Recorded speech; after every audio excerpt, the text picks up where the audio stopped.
Hey there, seekers of spiritual, tangible results. Welcome to the no-nonsense zone, where common sense meets the spiritual. I'm Jason Parks. I'm Emma Romano, your unapologetically real spiritual guides. We don't sugarcoat, we don't dance around the woo-woo, we just deliver the raw, kick-ass truth. Join us each episode as we dive deep into the mystical, cut through the bullshit, and show you how to manifest the tangible results you've been craving for. No fluff, no filters, just two mentors on a mission to elevate your mind, body and soul. Get ready to transform your life like never before. This is Soul Aligned Results, where spirituality meets the real world. Welcome, everybody. I just want you to sit down, get some popcorn, and watch the shit show occur. Because I just got onto this Zoom with Jason, and Jason's pissed off.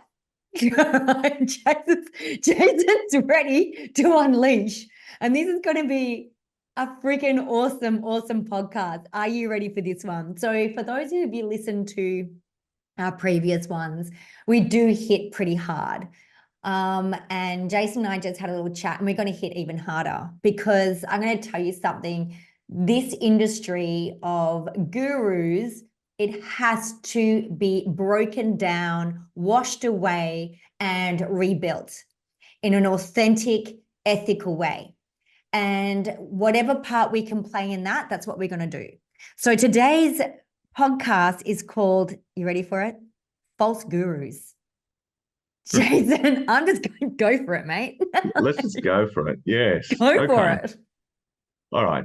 Yeah, it's interesting. I've been talking to a few people. I was talking to a friend today, and there was a thing that came up in it that was really important. And it brings me back to this, because one of the big issues that we see in spiritual work is we've talked in the past about things like, narcissistic personalities and all of these sorts of things. But at the end of the day, what it gets down to is that a lot of people are simply false gurus. Now, what a false guru is a person who's uninitiated. That's what makes a false guru a false guru. They have not gone through the initiation process. Now, that can be formal, that can be informal. Most important part of initiation is that's an internal process. So even though guru is a weird term, because it's sort of come out of the business sector, it's not a spiritual term. So it originated in Hindu practice. So when a person was referred to as a guru, was a teacher, they were considered to be an authentic teacher of the work. So nowadays we have, you've got fitness gurus, and you've got dietary gurus, and you've got mindset gurus and business gurus and all of those things. So, but it's really an abuse of the term. When we think about our spiritual practice, we have to look at it from the point of what the external teacher means to you. And that is, they're there to point you back at yourself. The outer teacher only reflects the inner teacher. The guru that you're seeking is you. It is you, as the extension of the divine will. That is who it is. If the person is not doing the work in themselves, and I mean on an ongoing basis, then what happens is they get caught. So one of the things, I used to do a lot of martial arts. I'm going to talk a bit about Shaolin in a minute. So I used to do a lot of martial arts, and one of the things that martial arts, like most things, are full of is it's full of people telling you how awesome they were 20 years ago. Yeah. Constantly. Yeah, I was a fucking legend 20 years ago. One of the beautiful things about practice is that you're as good as you were today. So, hang on a sec. Can we just say that again? You're only as good as you are today. Yeah. That's huge. Yeah. Thank you. Sorry, I just wanted everyone to listen to that one bit again. Yeah. So it's, even if we take meditation as an example, you might sit down and you go, oh yeah, I went on this retreat and I was like 3 days in silent meditation. It was awesome. I'm awesome. It's like, no, 2 weeks ago, you were in a retreat. In that space, you were awesome. Yeah, that's cool. But today you got up and you went, I'll do 15 minutes in which I chase my monkey mind around and then eventually went and got a coffee. Mm-hmm. He said, that's where you are. You're not where you were 3 weeks ago. You're actually at 15 minutes and you can't hold a fucking thought in your head. Yeah. That is where you are today. So I've fallen for it. We all fall for it. But it separates us from the reality of the practice.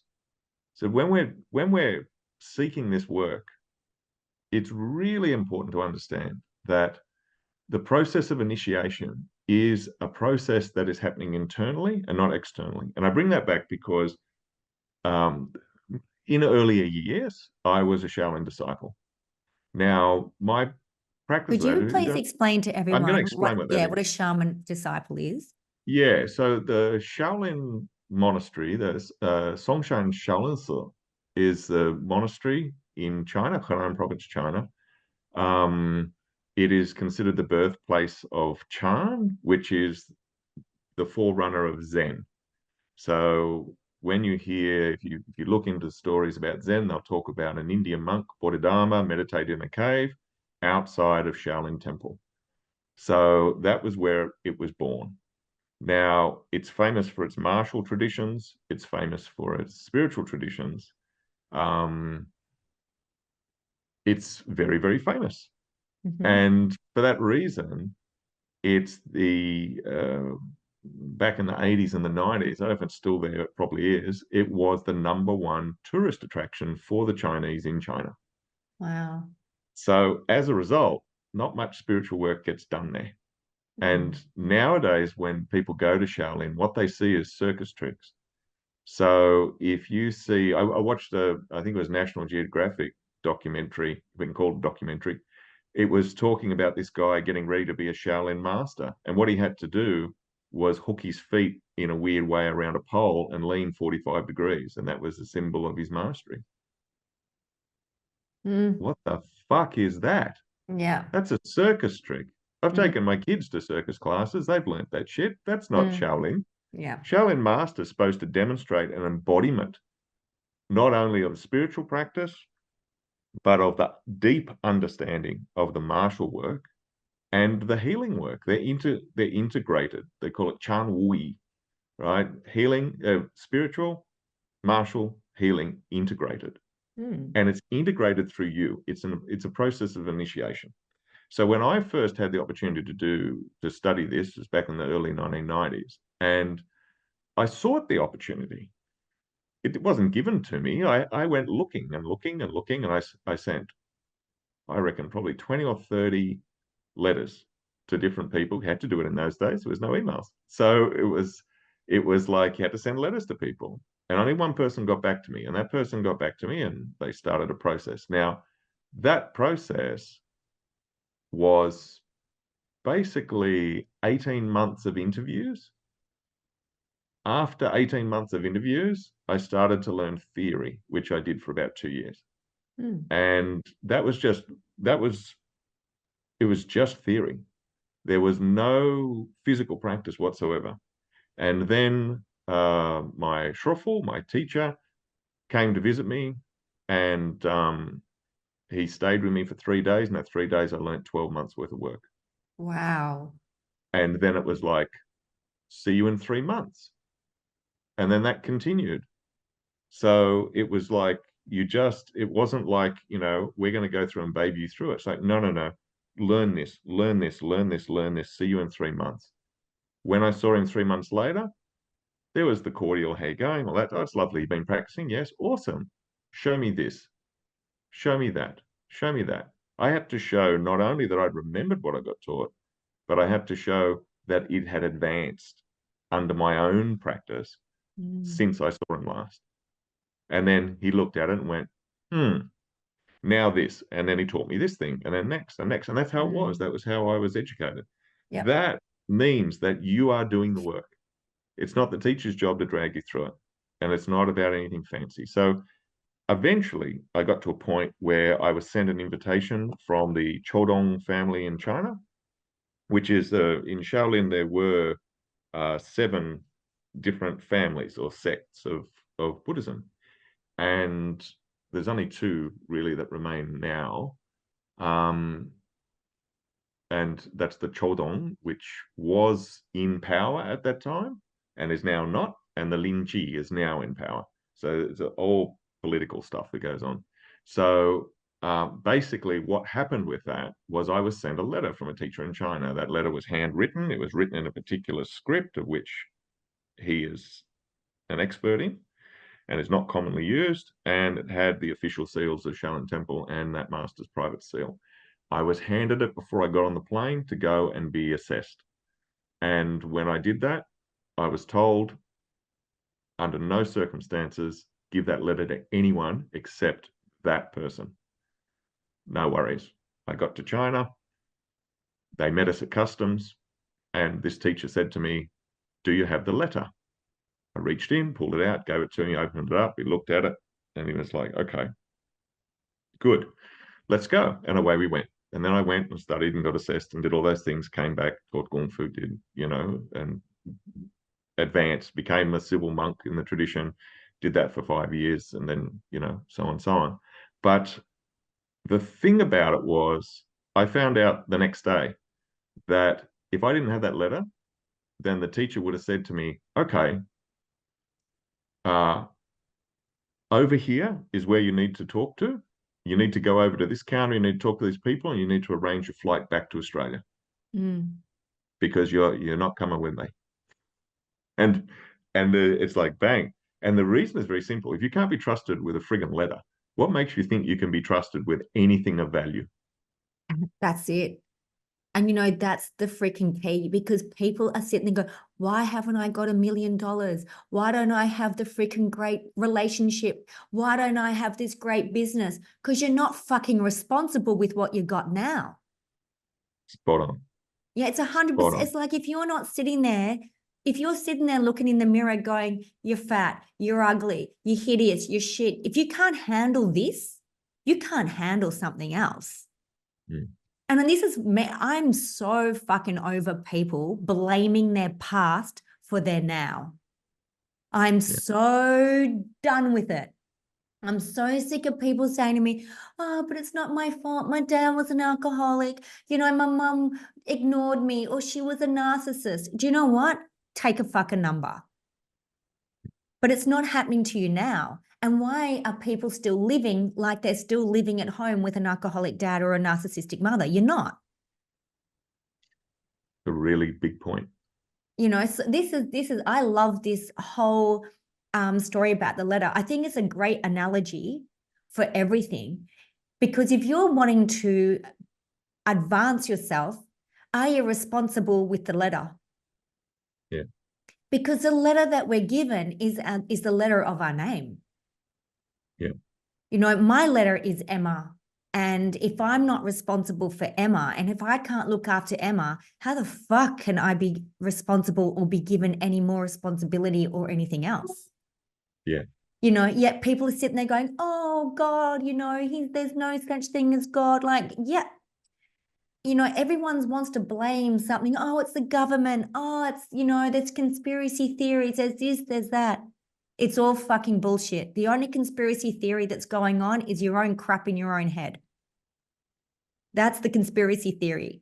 Conspiracy theory is when people sit there and go, I can't.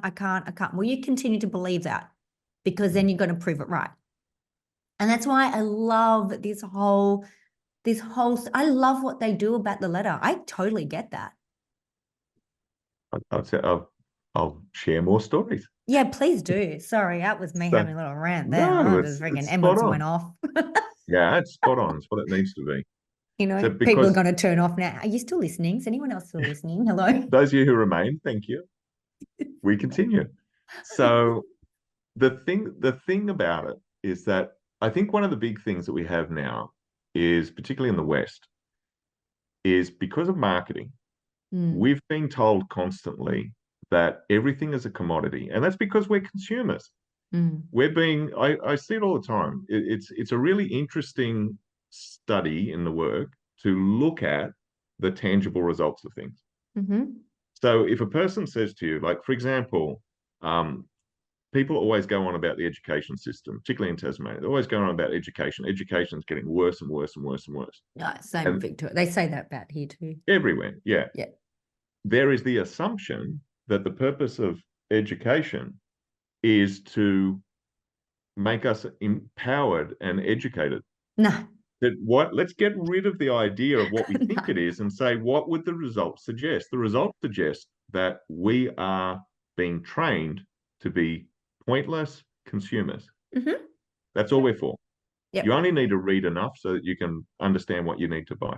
Mm-hmm. And it goes on and on. And it's okay to put it at the feet of education, but it's everywhere in our culture. And Mm-hmm. with it, what it does is it creates in spiritual work. When we ask source for something, we make a statement, we draw a line in the sand, say, this is it. I've made a decision. This is where I am. What needs to happen with that is that we need to have an expectation that that has been heard and that it's happening in real time. Mm-hmm. So that hands it directly back to us. Instead of us sitting there and going, well, I'm just going to sit there like a baby bird waiting for God to vomit into my mouth for me Exactly so I can right. feel Yep. like it. Yeah, it's like, okay, I've said it to God. God's given me what I need. So where is it? Where is it? What have I got to do to make that happen now? Because Mm. I've asked, it's been received, it's been given back to me. Now it's my responsibility.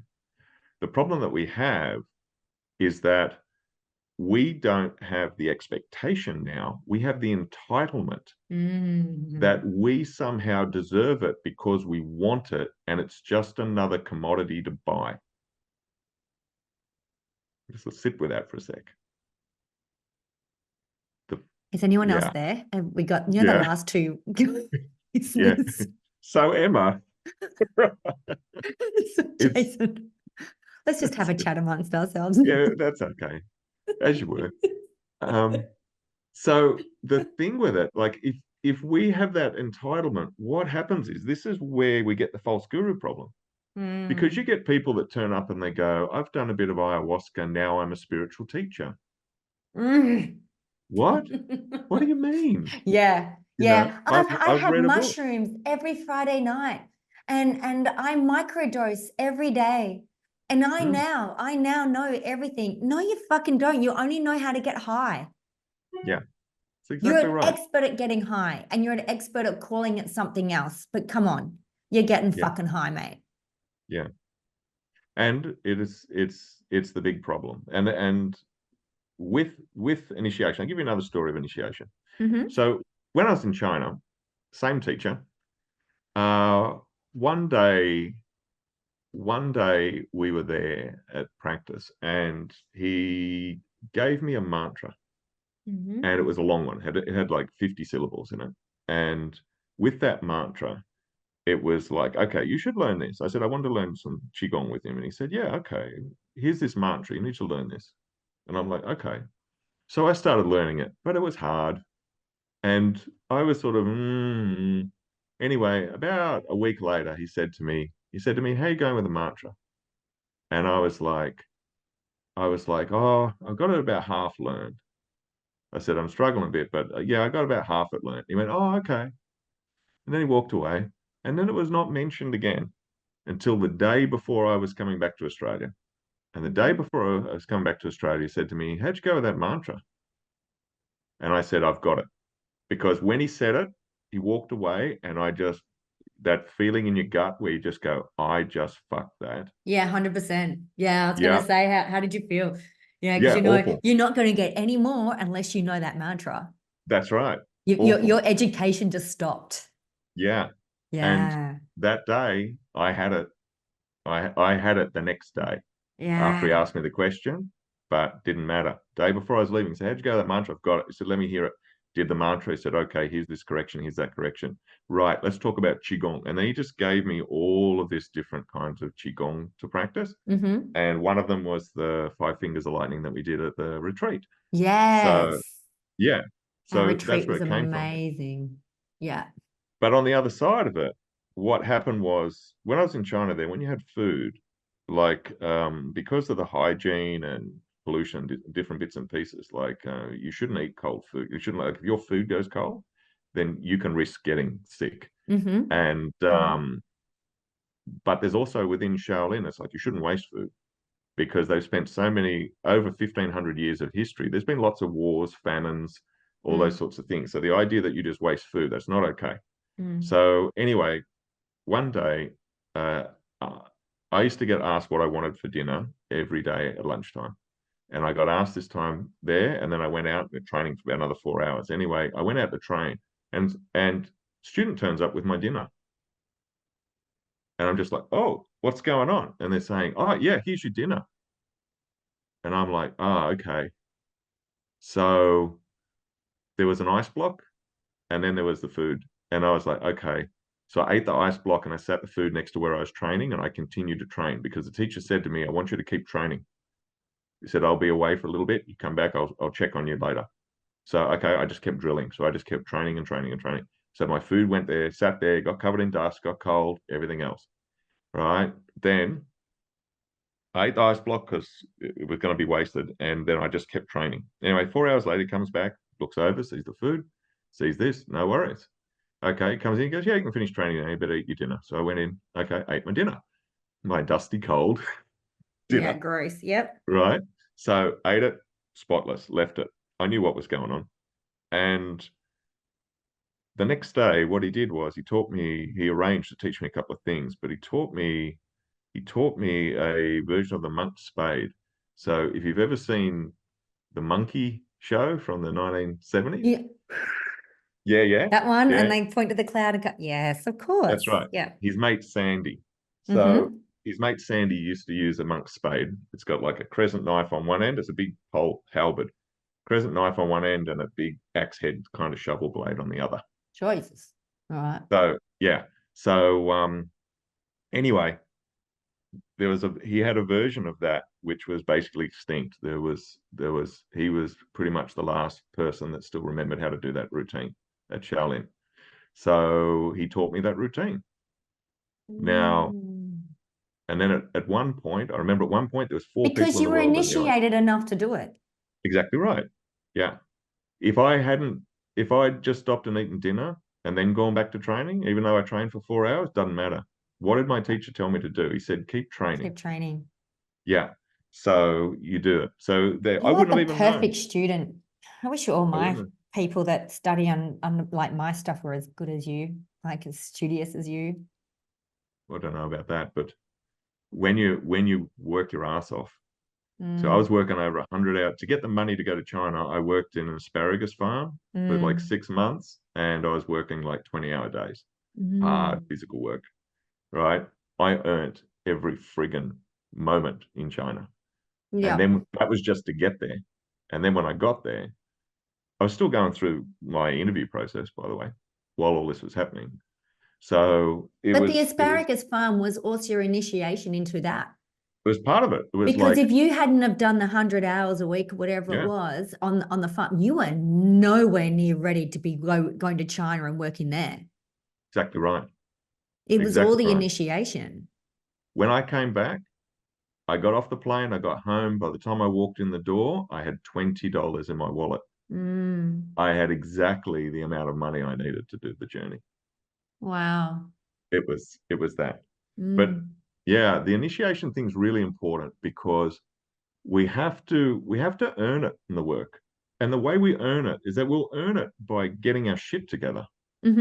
Yeah. But we earn it by building a better relationship, like a marriage or a friendship or parenting, but also letting go of the ones that don't serve us, confronting our trauma, stop living in poverty, all of these things that are put towards us. So there's a wonderful thing about this, and there's an experience that happens in deep spiritual work which I won't talk about because it's not for uninitiated people. So but what I can say about it is there's a point like crossing a river where the spiritual practice, you're walking along through a jungle, you come out onto a beach and there's a wide river and there's a boat. Well, the spiritual practice that you do, that's the boat. So you row that boat as hard as you can across that river. But when you get to the other side, you push the boat back. You don't drag the boat with you. And most people understand the get into a spiritual tradition bit and they get in the boat. And then when they get to the other shore, what they do is they won't get out of the boat. They're too committed to being this identity and not enough in committing their expression to the design, their obligation to the divine. Oh, this is a big one. So Hey, Jason. Yeah. Do you want to do a part 2 to this? Yes, please. Okay, guys, we're going to stop here and we invite you to listen to the next podcast because it's going to be a part 2 because I can feel shit brewing for me that I need to freaking vent about these false gurus. So we're going to stop here. Guys, thanks for listening to this podcast. We really freaking appreciate you. We have had so many people private message us, email us. I've had people text me, call me, private messaging me, like DMing me on Insta, on Facebook, everything, just to say, thank you for this. And wow, loving the energy of Jason and I together. Thank you for that. Thank you for taking the time to share your thoughts. Really, it's so good for us because then we know that we're on the right track because we're here to shake shit up and we're here for the better good and we're here to make a massive positive difference. So please jump on our Facebook page. It's Soul Aligned Results.